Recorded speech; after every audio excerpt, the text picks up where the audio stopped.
The inspiration for Necessary Evil was my boss and founder, Simon Webster. He always said to me, the only style that I hadn't done as the head brewer was a really big sort of, 12, 13% stout. So I guess that's where the sort of gauntlet was thrown down. And then it was on a trip to the States that I went to Firestone Walk and I tasted their Parabola, and I thought, that was just such a perfect beer, and I was really blown away with it.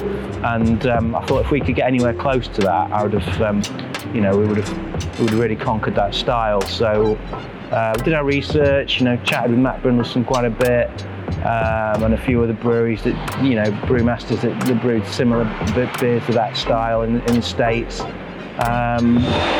Sourced our barrels, a few prototype brews, and we finally settled on the recipe that you're tasting today. After the success of Necessary Evil, which we just couldn't brew enough of it, we thought it would be interesting to offer our drinkers some sort of different iterations of Necessary Evil, and we thought probably one of the best ways to do that would be to experiment with aging the base beer in various spirit barrels. And I'd visited some barrel brokers in France a while back, and there was his warehouse was just full of all different types of barrels. There was cognac barrels, Madeira barrels, triple sec barrels, rum barrels, you name it.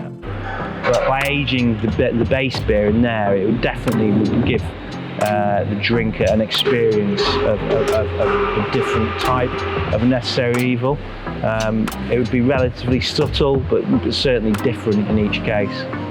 The first barrels that we decided to age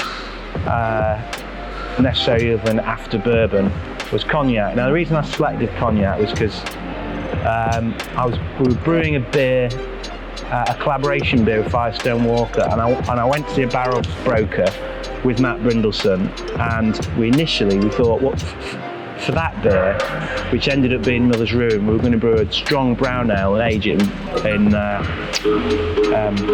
cognac barrels. And I went to see a cognac maker, and it was this huge warehouse that was, and the whole place just stunk of spirit and cognac, and those barrels were, just unbelievable. The sort of the aroma, and it was so fresh. And I thought if we, putting beer straight into those barrels just after they've been emptied, it would make a perfect beer. So if we just open this one now, we can have a quick taste of it. This is straight off the line today.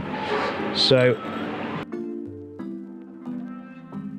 you get all those notes that you would expect from Necessary Evil.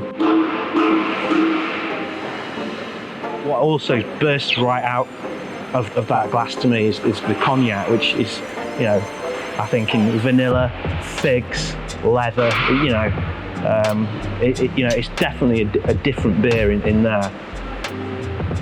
I really think that that's going to be a real winner.